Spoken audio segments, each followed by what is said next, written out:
Hello everybody, Nine Andes. How you doing today? It's Friday still. I'm doing my Freaks on Friday, but I have a special update for everybody. This is just new, blink, blink, blink. Breaking news and all that stuff. A few days ago, I did a video with Ghislaine Maxwell, and I was saying that after Todd Blanche had visited, somebody who knew nothing about the case, the ins and outs, everybody, what you read in the newspaper and stuff, but he went down and visited her in Tallahassee, and apparently he brought her a nice gift basket. Nice, eh? Nice smelly perfume, I guess. I don't know. But anyway, it wasn't, she was in a low-grade prison, so had 2 layers of barbed wire fencing and stuff, but big deal. But I was saying that she was going to get moved to a prison golf and country club. Surprise! Bingo bango. Today it happened. She was transferred out of Tallahassee Women's Correctional Institute in Florida, and she is now living in the state of Texas at Camp Bryan. B-R-Y-A-N. Doesn't that sound fun? Camp Bryan. Camp. Just say camp. Very few guards. She's living in a dormitory type atmosphere. So she gets her own room. She can lock her door if she wants. Yeah, she gets all the privacy she wants. Well, she took the privacy of all those girls' lives. And some of them aren't here anymore because of what she did. But yeah, she's at the Golf and Country Club for Prisons. She got her little update. So that happened today.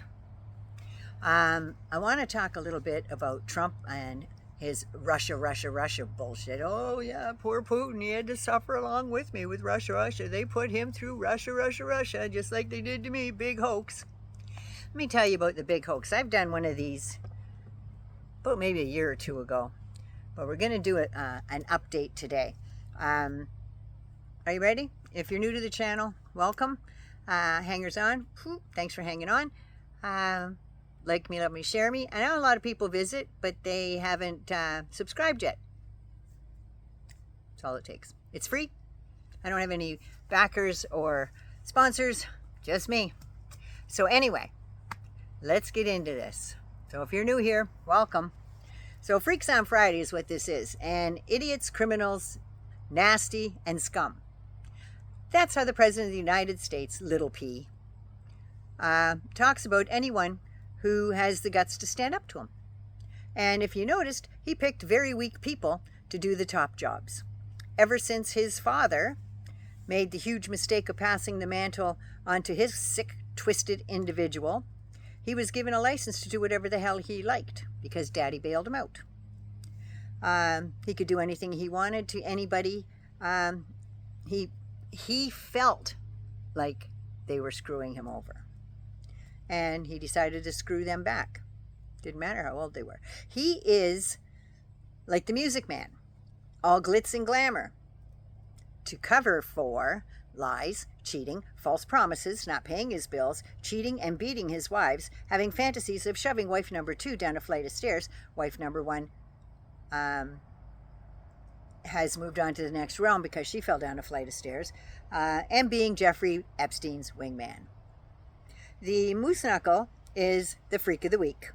He's, as far back as the 70s, late 70s, there's evidence of his dealings with Russia, and he became, in my opinion, for entertainment purposes only, a Russian asset.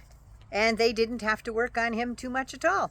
For at least 40 years, Trump has been helping, in my opinion, Russia launder their money through his real estate deals.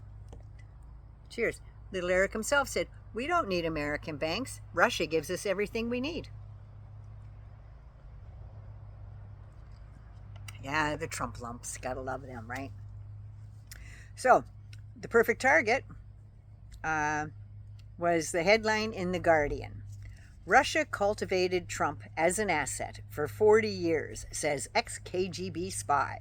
Apparently, the KGB knew how much he loved himself and women and girls.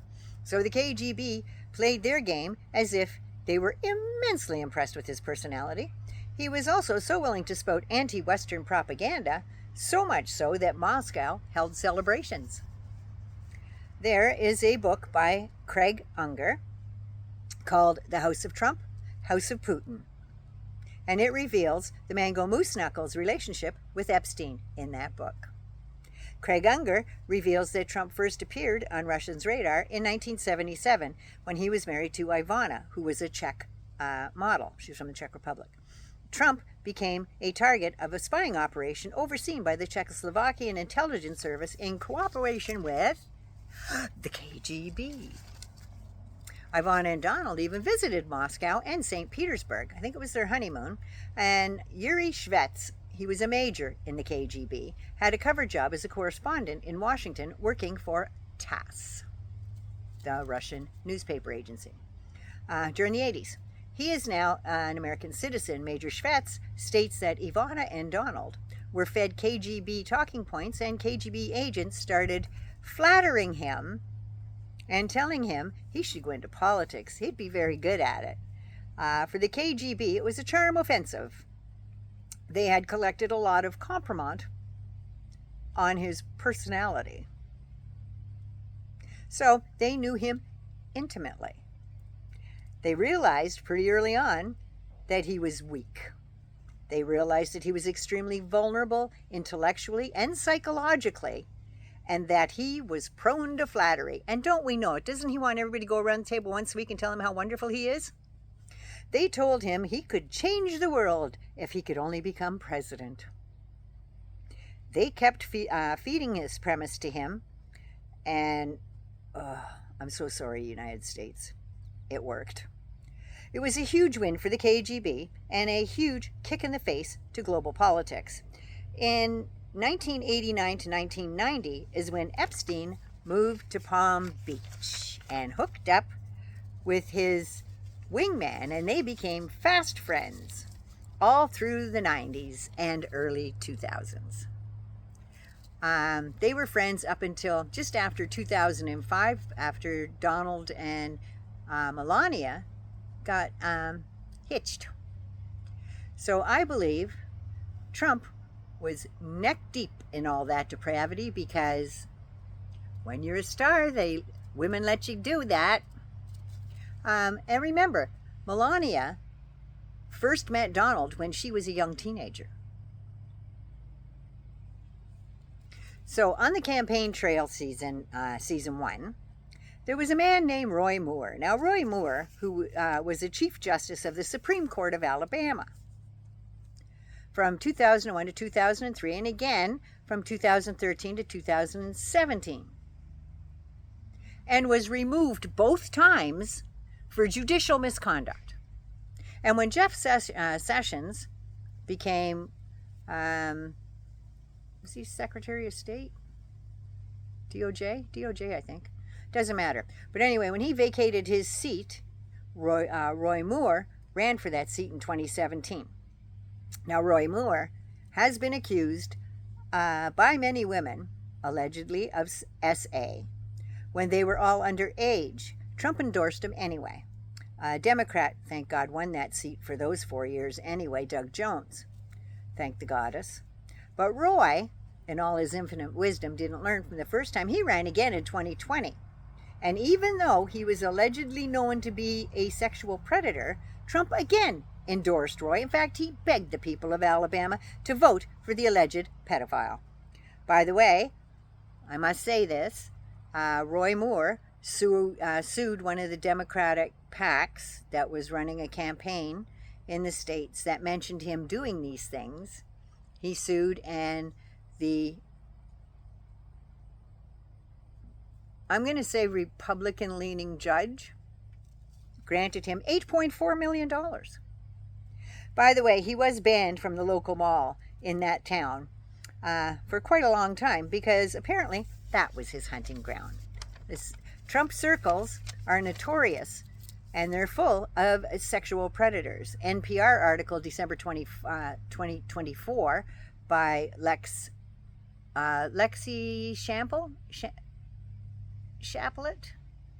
and Barbara Sprunt. There was Matt Venmo Boy Gaetz, allegedly trafficked a 17-year-old girl across state lines and international borders for intimate parties in and outside the country. And he went to a yacht in the Caribbean with this said 17-year-old girl. He was accused of drugging underage girls and having relations with them, and showing his colleagues all the proof of those dalliances, shall we say, in the form of videos and pictures that he took on his cell phone of these young girls. I would say young women, but I'm not sure of that. Including videos of him doing it with them. And then he had his Viagra and Red Bull brags on the floor or some such shit as that. Then there's the New Yorker article, December 2024, by Jayne Mayer. Pighead Seth allegedly S-a'd and S-harassed women in the workplace all the time. He was also accused of rape of a woman from a Republican women's conference in California.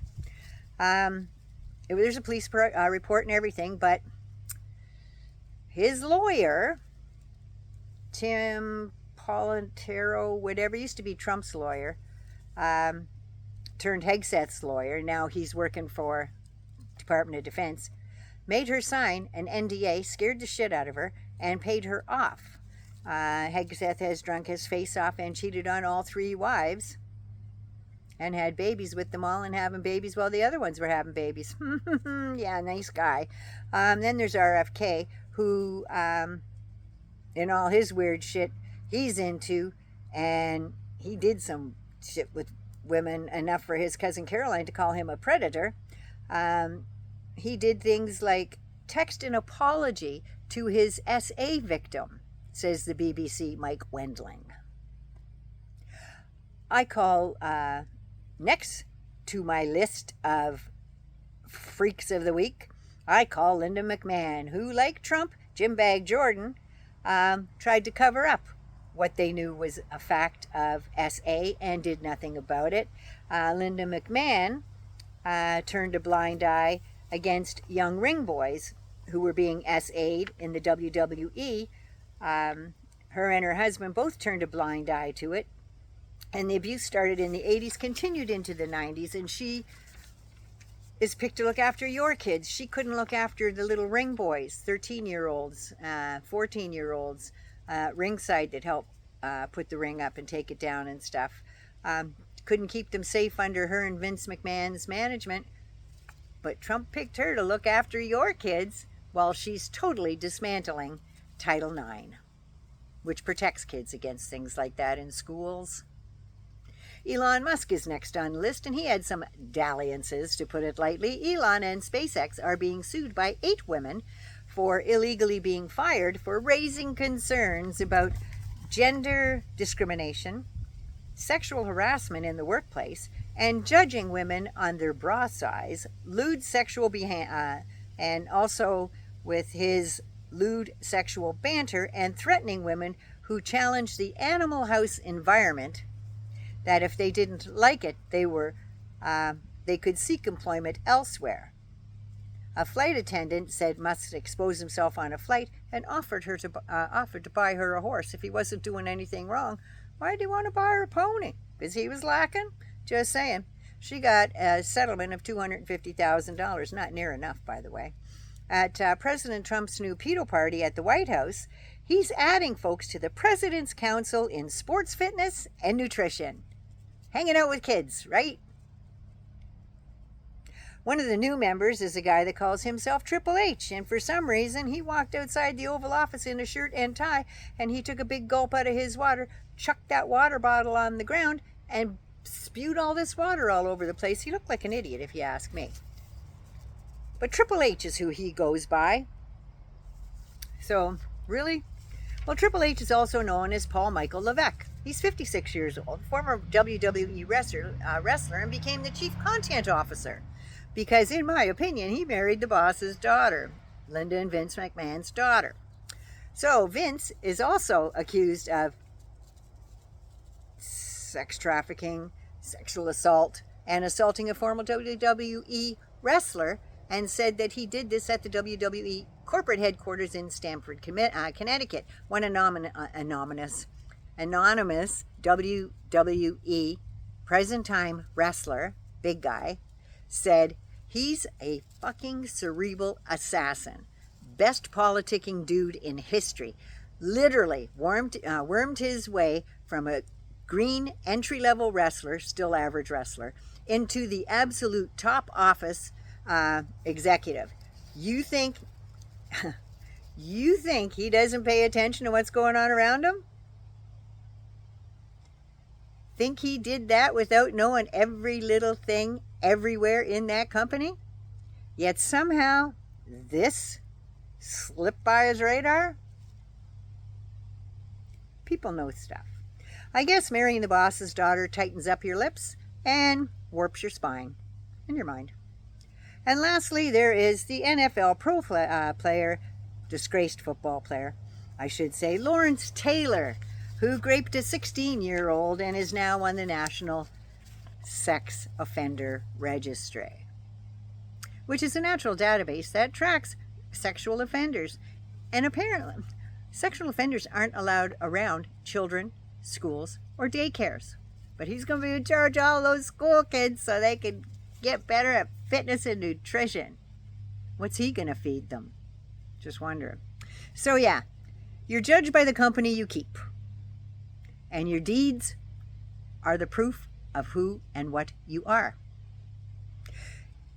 He has been credibly accused by over 27 women of SA, found liable for SA, and defaming his victim at the same time.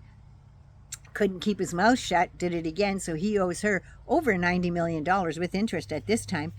But she is no longer his victim. She is now a very strong survivor, and she's not afraid of him, and her name is E. Jean Carroll, and I tip my hat to E. Jean Carroll. So yeah, Trump is a pig. No offense to pigs, which are usually really smart animals. But anyway, he is a disgusting, vile human being. But let's vote for him anyway. All this shit was out there. All you had to do was read. Anyway, I'm going to let this go and let you have a really good weekend after this shit. So yeah, Ghislaine Maxwell got sprung from Tallahassee to the new executive prison and golf and country club. Are you surprised? I'm not. Anyway, Nana loves you. Be good, be safe. Please take care of you first. And hang on. Say goodbye.